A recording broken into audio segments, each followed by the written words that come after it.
tell you, and I've been in the labor movement here since 1992 in Arizona, and we've done some great things. But I think this event today, this event put on by Rebecca and Randy, and everyone in this room, they deserve a great hand for this. Good job.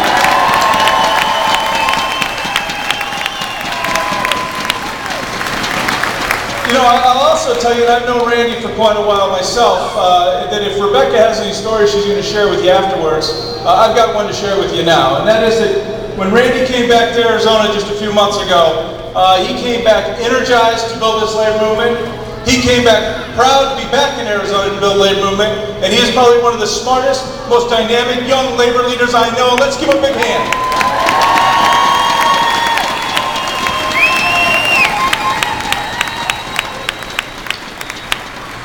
And then there's Rebecca. Rebecca is one of the best, actually, she is the best executive director of the AFL-CIO in this country, bar none.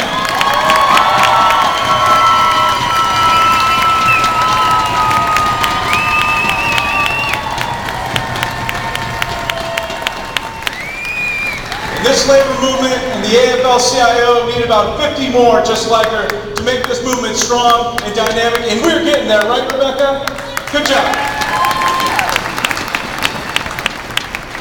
So I've always been a UFCW member. I joined the union back in 1985 when I was sacking groceries in a store in Orange, California. I've always been proud to be a UFCW member. And walking in here today and looking at this ocean of gold, this ocean of UFCW gold, I've never been more proud to be a UFCW member.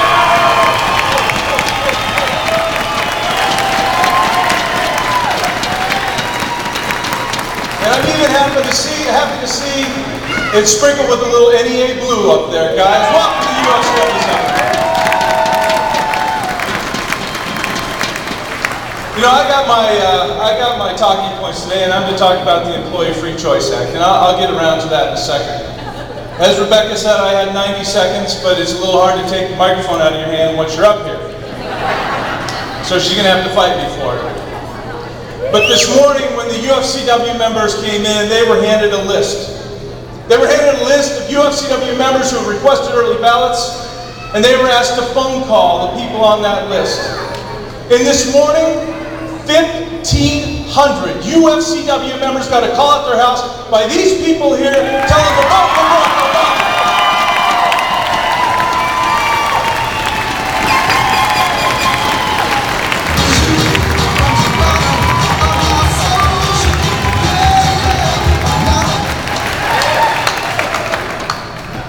You know, we got a lot of UFCW members here that are engaged in the political process for the first time ever.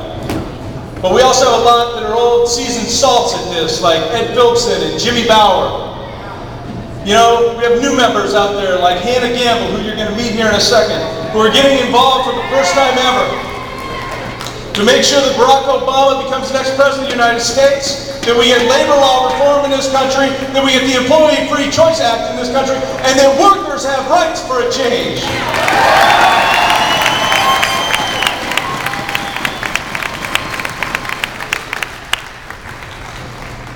UFCW members of the community have signed 8,000 Employee Free Choice Act support cards for our members out there. Is this how you get me off the stage? 90 seconds is up. We've signed over 8,000 community members, friends, allies, and members to support the Employee Free Choice Act as part of our million-member mobilization for the Employee Free Choice Act.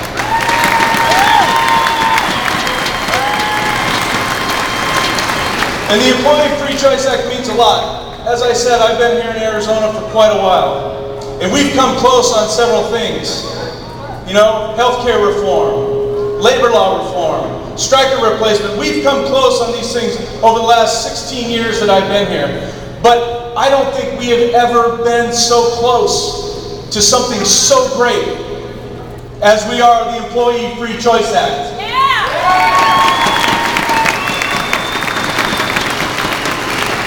That when the Employee Free Choice Act is signed into law by President Obama, that millions and millions of workers for the first time will have the ability and the right to have an election without being forced or opposed by their employer. And that's a great time for our country. It's a great time for the labor movement. And when the Employee Free Choice Act is passed, workers at Walmart will have a voice on the job.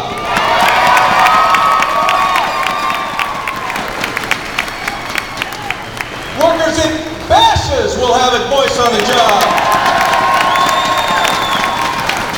And workers in every private public sector workplace out there will finally have the opportunity to have a voice on the job.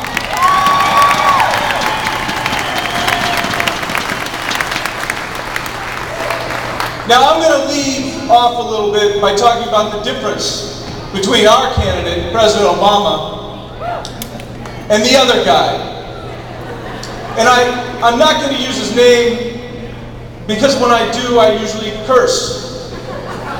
And my wife, in an effort to make sure that I wasn't cursing today, sent my 8-year-old daughter along with me. And I think she said, "Go ahead and tell on Daddy this time, honey, if he uses bad words." So I won't talk about the son of a bitch, John McCain.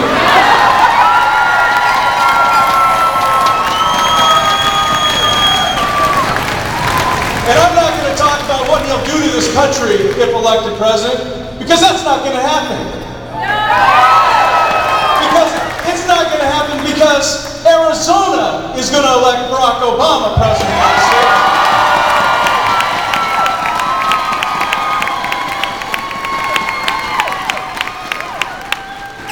And we're not going to have a president that wants to give the world's largest employer and the nation's largest employer tax breaks, like Walmart.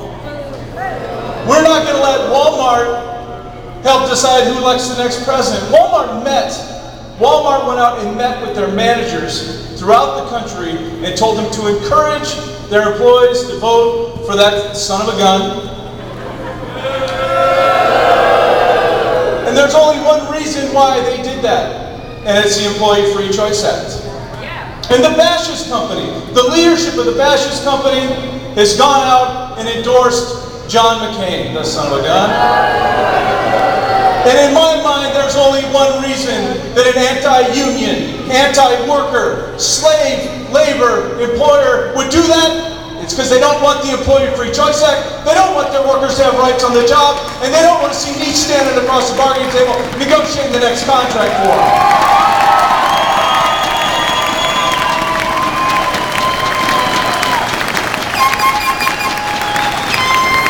And let me close. You're welcome. Let me close by saying that we are fired up, and change is in the air. And we're going to make a difference this time. SCIU, laborers, UFCW, Unite Here, AFSCME, the painters, the letter carriers, AEA, all of us are going to make a difference this year. And we're going to elect Barack Obama. Thank you.